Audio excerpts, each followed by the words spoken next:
Hello guys, मैं रुखसार sir Mohammad Waqas. आप देख रहे हैं world reaction YouTube channel. Video channel को ज़्यादा से ज़्यादा लाइक शेयर और सब्सक्राइब कर दें। तो चलते हैं वीडियो में। हम राज न्यूज़ में वीडियो का टाइटल है भारत ने अपने दम पर तरक्की की है, और ये हकीकत भी है।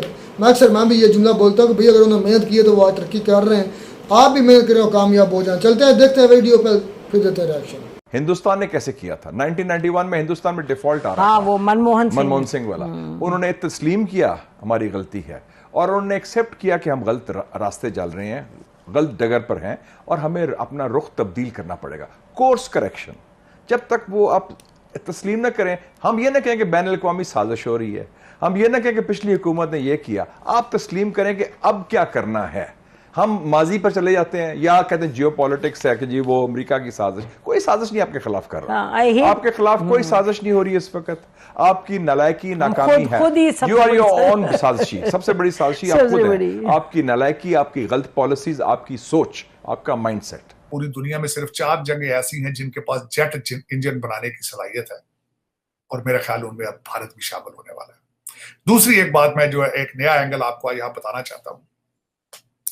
एक नई चीज शुरू हुई है, वो ये है कि भारत ने बहुत ज्यादा अपने डिप्लोमेटिक मिशंस, नई एम्बेसियां खोली हैं, लेकिन आप ये सोचें वो कहाँ है? वो सारी अफ्रीका में, मेजॉरिटी उसमें अफ्रीका में। और उसका ऑब्जेक्टिव क्या है कि वहां पे चाइना को काउंटर किया जाए वहां, और दूसरा अफ्रीका के अंदर भारतीय असला भारत में मैन्युफैक्चर करके बेचा जाए।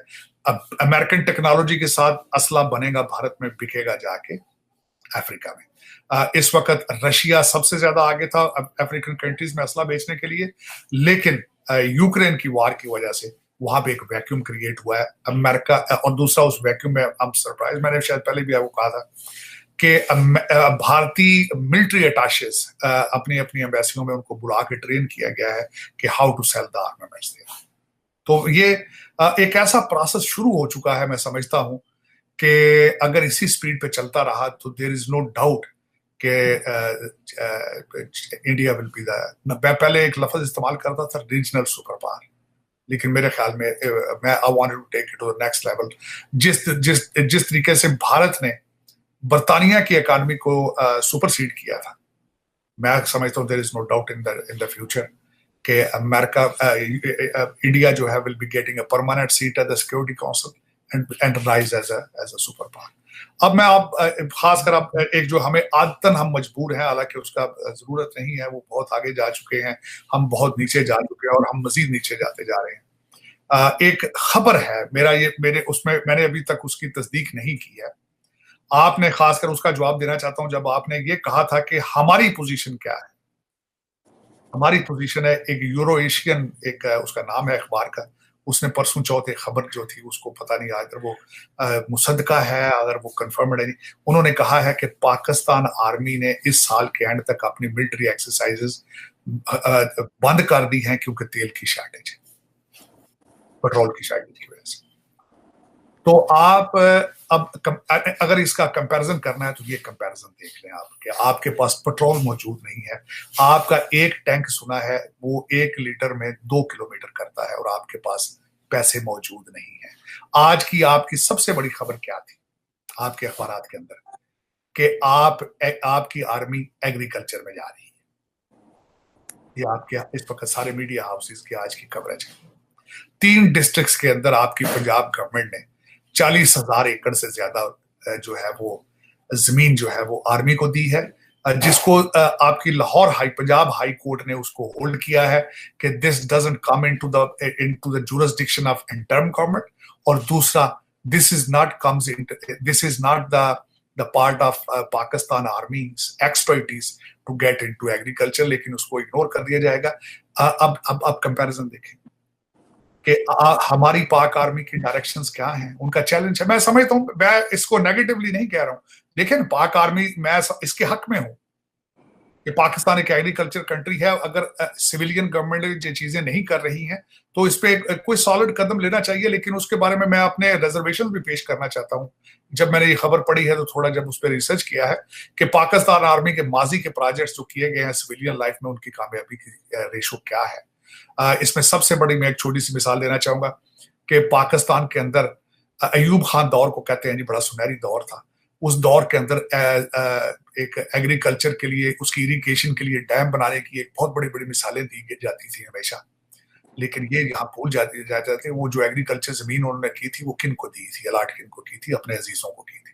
दूसरा, इंडस्ट्रियल रेवोल्यूशन की बात की जाती है अयूब खान साहब की, तो साथ उन्होंने अपने लड़के को इंडस्ट्रियल रेवोल्यूशन में लेकर आए थे और अपने एक रिश्तेदार को जो कि उनके लड़के का सुसर था, तो उसको उन्होंने आपने ऑटोमेक बिजनेस सारा बेच दिया था। तो ये अगर उस तरह के अगर माहौल क्रिएट करना है तो उसमें फिर नाकामी पहले दिन ही आ जाती है। लेकिन अगर वो करने वाला हो तो शायद पाकिस्तान तरक्कियों की तरफ जाए, क्योंकि इस वक्त हालात यही हैं। मेरी इंफॉर्मेशन के हिसाब से इस वक्त military establishment is concerned about economy of Pakistan, और एक मंसूबा जिस तरह माजी में जिस तरह मंसूबे बनाए जाते हैं, इस वक्त भी सुना है कि एक 12 साल मंसूबा बनाया जा रहा है। लेकिन मेरे ख्याल में 12 साल की का बात करते हैं आजकल, तो 12 दिन की प्रेडिक्शन ही हो सकती पाकिस्तान में। अब मैं दूसरा जो हमने बात की थी, जो आपने बात की है IMF के हवाले से। अब IMF के हवाले से जब मैं देख रहा हूं कि हमारे क्या जरूरत पड़ी थी हमारे IMF के रिप्रेजेंटेटिव को या खान साहब को मिलने की, तो मैंने जब फौरन देखा है तो एक चीज फौरन मुझे मेरे जहन में आई है कि अमेरिकन इंटरेस्ट को खान साहब ने 3.5 साल किस तरह सर्व किया। उन्होंने IMF को उन्होंने CPEC को बंद करके जिस तरीके से अमेरिका को सर्व किया है, मेरे ख्याल में किसी लीडर ने इस तरह सर्व नहीं किया। एक तो सबसे बड़ी वजह यह है कि उनका मिलना जरूरी था, और दूसरा, जिस तरीके से हमारे इस वक्त पाकिस्तानी डायस्पोरा और बिलखसूस पाकिस्तानी अमेरिकन डॉक्टर्स हैं जिनको बहुत ज्यादा तकलीफ है, पेट में दर्द है खान साहब की वजह से, उनके डॉलर काम कर रहे हैं, खलीलजादे तड़प रहे हैं, उनको परेशानी है बहुत ज्यादा, तो जाहिर है फिर IMF को भी होगी।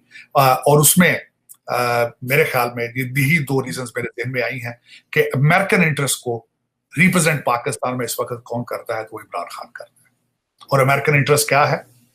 BRI, बेल्ट रोड इनिशिएटिव है, उसको ब्लॉक किस तरह किया जाए, ये सबसे बड़ा इशू है कि चाइना के खिलाफ। और खान साहब के उसके बारे में एक प्रूवन ट्रैक रैकेट है, जिस तरीके से प्लेट में रख के उन्होंने बंद कर दिया था उसको। और मेरे समय उस तनाजर से देखा जाए तो IMF का बनता था वहां जाना, खान साहब से मिलना बनता था उनका। तो ये 2 चीजें मैं उसको यही जेहन में थी। और दूसरा देखा जाए तो खान साहब ने 55 जलसे किए थे साइफर के ऊपर। जब उनका मैं अपने अमेरिकन दोस्तों से पूछता हूं तो वो कहते हैं कि हम इलेक्शन में अपने लोगों को पॉलिटिकल स्लोगन्स की इजाजत देते हैं, हम बर्दाश्त कर लेते हैं। जिस तरीके से पहले टर्की के अंदर भी होता है इस तरह, जिस तरह जॉर्डन के अंदर भी होता है, जहां जहां अमेरिकन डॉलर्स के पैसे जाते हैं, इजिप्ट में भी जाते हैं, वहां हर मुल्क के अंदर अमेरिका के खिलाफ नफरत है, नारे लगते हैं, झंडे जलाए जाते हैं। लेकिन अमेरिकन जो स्टेट डिपार्टमेंट है मुंह दूसरी तरफ कर लेता है, क्योंकि वहां ये पॉलिटिकल स्लोगन्स होते हैं, उनके जो अपने एजेंट होते हैं वो उनके साथ कमिटेड हैं। वो कहते हैं as long as they protect our interest and they serve us better, we don't care about the political slogans। हालांकि खान साहब ने नई कौम को जिहाद का सबक दिया और जिस तरीके से नारे लगवाए अमेरिका के खिलाफ, वो उसकी आवाज यहाँ वाशिंगटन DC तक आती रही है। और उसमें मैं समझता हूँ अमेरिका का नुकसान तो नहीं है, लेकिन जिस तरीके से उन्होंने इस्लाम का चूरन पेश कर जो जवान नस्ल को खराब किया है, उसका नुकसान पाकिस्तान को होगा, अमेरिका को नहीं होगा। तो जी वीडियो तो ख़त्म हुई, यकीन करें बड़ी कड़ाकेदार वीडियो थे। वो जो साजिद तारड़ थे ना, उन्होंने बड़ी अच्छी बातें की, वो बातें जो अक्सर मैं करता हूँ। उन्होंने कहा कि सबसे पहले तो बात कर रहे थे कि इंडिया ने जो तरक्की की है अपने दम पर की। मैं भी यकसर ये जुमला बोलता हूँ, भारत ने जो तरक्की की है, इंडिया ने जो भी तरक्की की है अपने दम पर की है, और अपनी गलतियों को तस्लीम किया है, तस्लीम करके उनको दूर करके आज वो तरक्की कर रहे हैं। उन्होंने एक बात की है साजिद तारड़ ने कि 1991 में जो है ना इंडिया डिफ़ॉल्ट कर रहा था, और 1990 का आप उठा लेना, मतलब जो इकॉनमी का रेशो है पाकिस्तान और इंडिया तकरीबन करीब ही हैं। उसके बाद उनको रियलाइज़ हुआ कि यार हम तो गलत साइड पर जा रहे हैं। उसके बाद उन्होंने अपनी रेवोल्यूशन लानी शुरू कर दी। मनमोहन सिंह ने काम किया, उसके बाद अटल बिहारी वाजपेयी ने काम किया, ये अब बुनियाद रखी जा चुकी थी।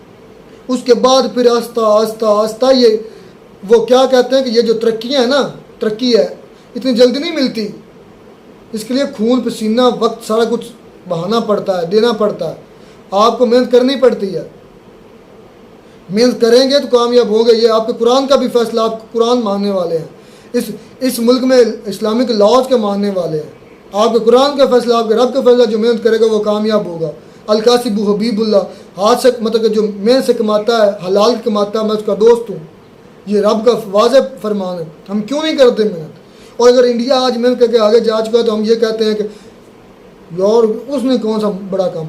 और सबसे बड़ा जो डायलॉग है हमारी कौम को, उस पहली सोई कौम को मज़ीद दफन करने के लिए कि ये तो इंडिया की रॉ की साजिश है इसलिए आप तरक्की नहीं कर रहे, ये तो अमेरिका की जो है CI की साजिश है इसलिए आप तरक्की नहीं कर रहे। और यार पाकिस्तानी मुल्क बचा है सिर्फ साजिश करने के लिए। अगर फ़र्ज़ भी कर लें इंडिया हमसे हमारे अंदर साजिश करता है तो आप इंडिया के अंदर साजिश क्यों नहीं करते? आप प्रोपेगेंडा क्यों नहीं करते? क्या हमें दिमाग नहीं है? क्या आप इंसान नहीं हैं? क्या इंडिया वाले उनके 4 हाथ हैं, 4 टांगे हैं, 2 दिमाग हैं? क्या है उनके पास? वो भी हमारी तरह के इंसान है। फ़र्क इतना गलतियों को तस्लीम करें। मैंने बात की थी वो पाकिस्तान आर्मी की ड्रिल्स की कि पाकिस्तान आर्मी की ड्रिल्स नहीं हुई, ना ही पाकिस्तान कर रहा है कोई फौजी मशक़ें। तो उस वक्त तो मेरे रहमतुल्लाह जो है कुलीग वो बड़े भड़क तो नहीं पाकिस्तान आर्मी ने तो वो कर उन लोगों ने ये साजिद तारड़ साहब है, मैं जानता हूँ यानी कि ट्रंप की काबीना में यानी कि कोई यार जो भी है बात सुने, बात वो जो खबर की बात कर ले तो कन्फर्म नहीं है, मैंने बात सुनी है यानी कि ना इस तरह फिक्र वाली बात। 1 लीटर में वो कह रहा है कि आपके टैंक जो है वो 2 किलोमीटर सफ़र तय करता है। आपके पास इतना ऑयल नहीं, डीजल नहीं है कि आप उनमें डालकर आप उनकी ड्रिल्स कर सकें, आप उनकी नुमाइश की। यार ये लम्हा फिक्र है। फिर आपकी आर्मी अब एंटर कर रही है एग्रीकल्चर में भी। कितने हज़ार एकड़, लाखों एकड़ उन्होंने कहा कि फौजियों ने ज़मीन ले ली है, आपकी गवर्नमेंट ने दे दी है। इधर हमारे साथ वाले गांव के एक आदमी हैं, वो एक नंबरदार है, उनका नाम मुझे नहीं याद। उनको मतलब राजनपुर में ये कहीं ना मेरा ख्याल में को 30-40 मुरब्बा ज़मीन मिली है गैर आबाद। वो किसी फ़ौजी की थी, मतलब फ़ौजियों के अंडर थी, फ़ौजी की नहीं, फ़ौजियों के अंदर थी, फ़ौज के अंडर थी। फ़ौज ने उनको बुला के कहा कि आप मतलब ये ज़मीन का काश्त करें, इसमें आप हमें जो सालाना है ना इनकम इसकी मतलब 20-25 हज़ार पर एक मुरबा पर एकड़ है या पर मुरबा एकड़ हो सकती है 20-15-20 हज़ार से ज़्यादा नहीं होगा, 10-15, क्योंकि वो सारी गैर बात थी। तो मतलब बात करने का मकसद ये है कि आपकी आर्मी अब जो है ना वो एग्रीकल्चर पाकिस्तान का सेक्टर रहा है उसको भी हैंडल कर रही है आस्ता आस्ता। अच्छी बात है, लोगों की यार हेल्प करनी चाहिए यार, अच्छी बात है। अच्छी बात है भाई विकास वो जो है हैंडल कर लिए यानी कुछ नहीं नहीं नहीं, मैं ये बात कर रहा हूँ अगर जो गैर आबाद पड़ी है जमीन उनको नहीं यार आप बात नहीं समझे उसकी। मैं बात समझ रहा हूँ लेकिन मैं बता रहा हूँ भाई अगर वो इस तरह कब्जा कर रहे हैं तो ये सरासर ज्यादती। अगर वो लोगों को आबाद करके दे रही जो गैर आबाद, लोगों ने आबाद खुद करनी है, उन्होंने सब कब्जा किया और लोगों को बुला कर कहा अपने जो रिश्तेदार हैं उसका भी कोई रिश्तेदार है, ब्रिगेडियर है या मेजर है, इसलिए उसको मिली, अदरवाइज उसको नहीं मिलनी थी। जिस तरह साजिद तारड़ ने कहा कि अयूब का दौर पाकिस्तान में समझा जाता है सबसे सुनहरी दौर, उन्होंने फिर कच्चा चट्टा खोल कर बता दिया। उन्होंने कहा कि अयूब के दौर में एग्रीकल्चर की रिफॉर्म्स हुई, उसमें उन लोगों को ज़मीनें दी गई एग्रीकल्चर के जो ब्रिगेडियर, मेजर या फौजियों के कोई रिश्तेदार थे। इस तरह होती रिफॉर्म्स। इसी वजह से पाकिस्तान इंडिया क्यों आ गया? इंडिया का रिटायर फौजी या जनरल देख रहे हैं 4 स्टार जनरल या 3 स्टार जनरल, उसका देखें उसके बैंक में घर होते हैं बिल्कुल। वो मेजर साहब एक वीडियो में दिखाया था ना घर, यानी कि बिपिन रावत है या आई थिंक वो उनका पांडे को नाम था, इसी तरह विजिट करवा बिल्कुल सिंपल, जिस तरह हमारे घर इस तरह के होते हैं, जिस तरह यार हमारे घर भी बेहतर थे।